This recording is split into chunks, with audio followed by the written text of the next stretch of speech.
Bonjour et bienvenue sur cette chaîne qui va vous permettre de pratiquer le français avec moi. Alors, comme vous l'avez peut-être vu dans la vidéo de présentation de la chaîne, nous allons faire trois choses. La première chose, vous allez lire un article de presse. La deuxième chose, vous allez regarder une vidéo et écouter quelqu'un qui parle en français, et donc c'est moi en l'occurrence. Et la troisième chose, vous allez participer à une discussion que je lancerai au terme de chaque vidéo. Voilà, alors l'article que j'ai choisi aujourd'hui est tiré du site du WWF. Il s'intitule « Bonne résolution, 10 idées pour une année 2022 plus durable ».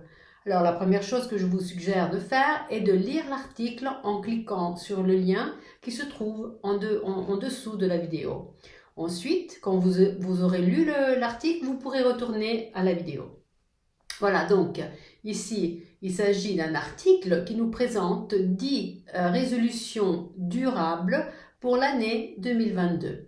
Et je vous rappelle que le terme durable signifie qui est compatible avec la protection de l'environnement. Et donc, une résolution durable est une décision prise et qui va se développer avec l'objectif de protéger l'environnement et de réduire au maximum la pollution. Voilà. Alors, passons en revue ces 10 résolutions durables. Alors, la première résolution est celle de manger végétarien. En effet, on nous suggère une approche progressive au régime végétarien, pour commencer un jour par semaine et ensuite pour des périodes un peu plus longues. Et on parle ici de régime végétarien ou de régime végétalien. Attention, ce sont deux termes qui ne signifient pas exactement la même chose.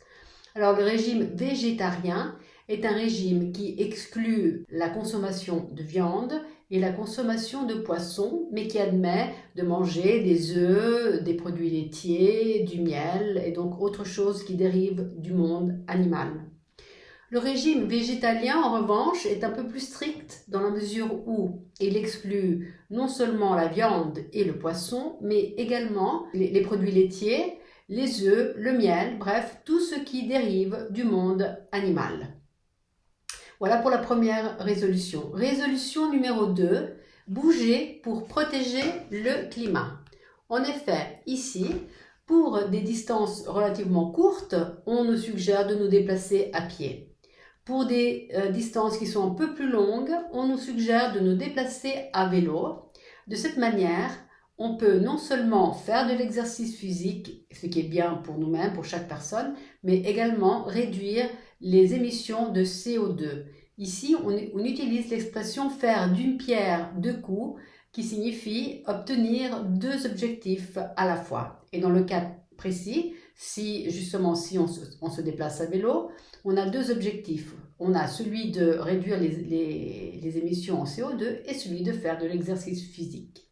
Voilà. Pour des distances un peu plus longues, naturellement, il n'est pas toujours possible de se déplacer à vélo, mais on nous encourage d'utiliser plutôt les transports en commun qu'une voiture, qu'un moyen privé. Voilà, donc pour la résolution numéro 2, bouger pour protéger l'environnement. Résolution numéro 3, éviter de gaspiller la nourriture. Alors, le gaspillage alimentaire se vérifie quand on ne consomme pas et on jette de la nourriture qui pourrait être destinée à une personne démunie, à n'importe qui. Bref, évitons de gaspiller la nourriture et essayons d'acheter et de cuisiner ce qui est strictement nécessaire. Résolution numéro 4, passer ses vacances près de chez soi. En effet, nous pouvons prendre l'habitude de passer nos vacances dans notre pays, près de chez nous. Il est vrai que parfois, on ne connaît pas nos lieux, on ne connaît pas ce qui est à côté de chez nous. Et donc, nous pouvons éviter de faire de longs trajets et donc de polluer et se concentrer plutôt sur les belles choses que nous avons à portée de main, souvent sans le savoir. Voilà, résolution numéro 5, n'acheter que le strict minimum. Là encore, pour éviter le gaspillage, avant de faire un achat, nous devons nous poser une question. Est-ce que cette chose est vraiment indispensable ? Si la question est oui, nous l'achetons. Si la question est non, simplement nous ne l'achetons pas et de cette manière nous évitons le gaspillage. Résolution numéro 6. Exercer son droit à participer aux affaires publiques. Alors, ici, on nous encourage à se mobiliser en faveur de la protection de l'environnement. En effet, c'est de cette manière qu'on peut petit à petit changer les choses et porter des problèmes à la conscience de tout le monde. Donc, mobilisons-nous pour la protection de l'environnement. Résolution numéro 7. Passer à l'électricité verte. Souvent, c'est une démarche qui est très rapide et qui peut avoir des effets positifs à long terme. Donc, n'hésitez pas, passez à l'électricité verte. Résolution numéro 8, transférez votre argent dans une banque éthique. Alors, une chose qu'on ne se demande pas souvent est, que fait la banque avec nos fonds?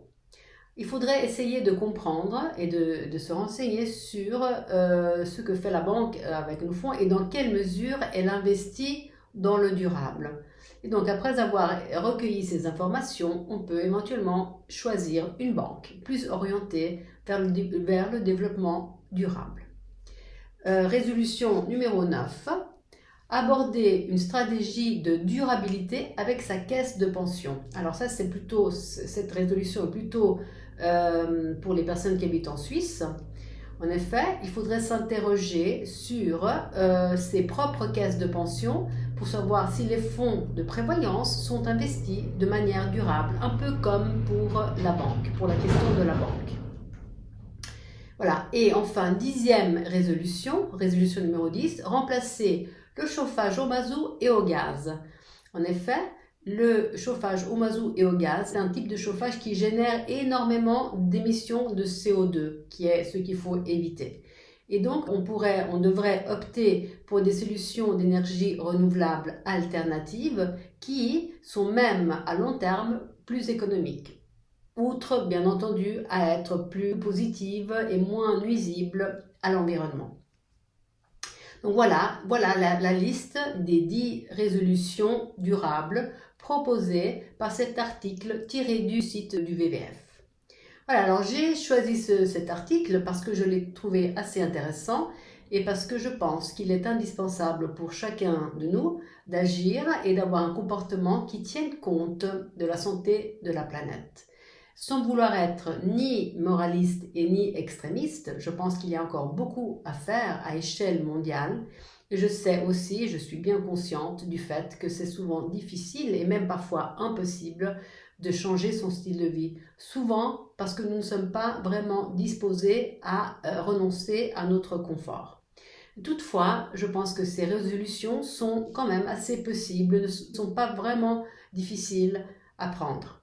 Personnellement, je n'ai aucun problème à manger végétarien. En effet, depuis quelques années, j'ai sensiblement réduit, voire complètement éliminé la consommation de viande. Et j'ai découvert la bonté des légumes, de certaines légumineuses comme les lentilles, les pois chiches, les petits pois, les graines. Et je dois vous dire que je ne regrette pas du tout les barbecues d'une fois. Mais bien sûr, je comprends que pas tout le monde est disposé à renoncer à son steak.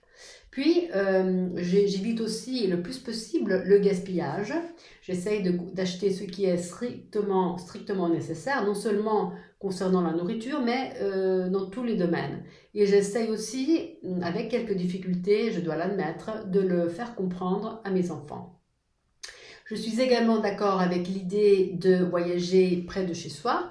En effet, avec la pandémie, avec l'émergence sanitaire et avec la mobilité réduite, ne pouvant plus trop voyager, j'ai découvert des endroits près de chez moi dont j'ignorais totalement l'existence et je dois dire que ça a été vraiment une très belle découverte.